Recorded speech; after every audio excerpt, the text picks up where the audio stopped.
మొదటగా తెలుగు ఫస్ట్ పేజెస్లో 1,00,000 పేజీల దాకా ఉన్నాయి.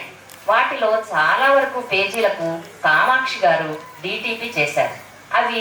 అవి కాక జైకో వారికి మేడం రాసిన పుస్తకాలలో కొన్నింటికి డిటిపి చేశారు.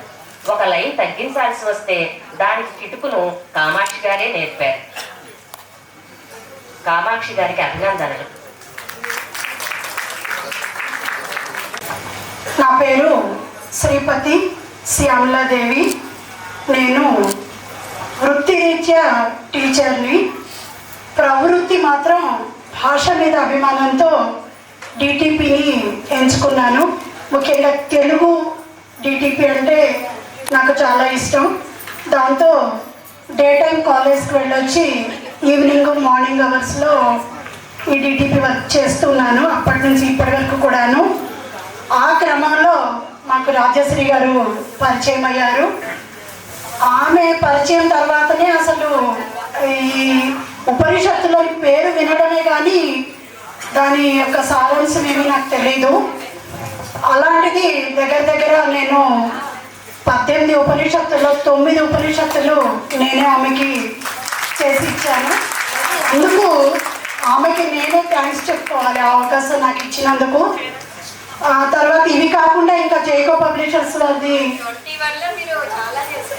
9 నేను చేశానండి. ప్లస్ 2-3 బుక్స్ కూడా మీరు ఎలా జ్ఞాపక శక్తి ఎలా పెంచుకోవాలి ఇలాంటి కొన్ని బుక్స్ కూడా నేను చేశాను. అవన్నీ కూడా ముఖ్యంగా ఎట్లా అంటే నేను నేర్చుకుంటూనే వర్క్ చేశాను. చెప్పాలంటే అందులో విషయాలు చదువుకుంటూ నేర్చుకుంటూ నేను వర్క్ చేశాను. ఆవిడ కూడా తెలుగు భక్తి పేజెస్లో అనేక సూక్తులు టైప్ చేశారు.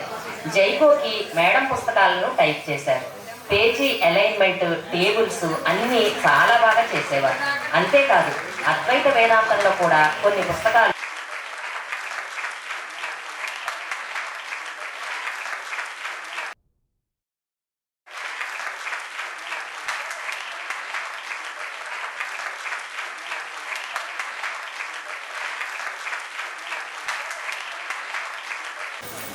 భగవద్గీత నుంచి రాజేంద్ర కుమార్ గారు అందుకున్నారు. పుస్తకం సైజ్ పెరిగింది. ప్రతి పదార్థాలు 2 కాలమ్స్లో బాగా చేసేవారు. 3 షట్కాలు తక్కువ సమయంలో టైప్ చేశారు. ముగ్గురు కూడా ఎక్కువ తప్పులు లేకుండా టైప్ చేసేవారు. ముగ్గురు అన్ని టైంకి అందజేసేవారు. శ్రీ రాజేంద్ర కుమార్ గారికి అభినందనలు.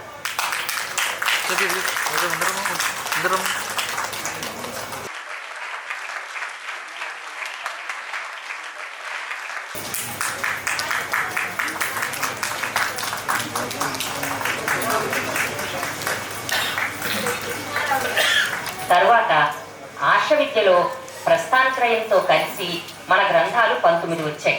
అన్నింటినీ సాయిశ్రీ ప్రింటర్స్ అధినేత శ్రీ కృష్ణారావు గారే రమ్యంగా ముద్రించి పెట్టారు. భగవద్గీత రాద్దామనుకుంటున్నారని చెప్పగానే ఏ సైజులో వెయ్యాలో ఎలా వెయ్యాలో ఆయన సూచించి రాజేంద్ర కుమార్ గారికి కూడా మన గురువులకు ఏర్పాటు చేశారు. శ్రీ కృష్ణారావు గారికి అభినందనలు.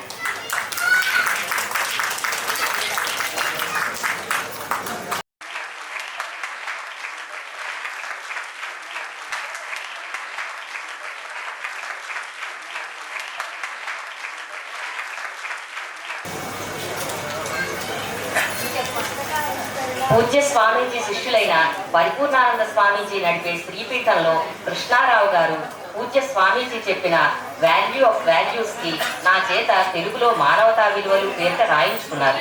వాటిని 2 సంవత్సరాలు నెల వేశారు. అవి కాక పూజ్య స్వామీజీ మీద అప్పుడప్పుడు కొన్ని ఆర్టికల్స్ రాసేదాన్ని.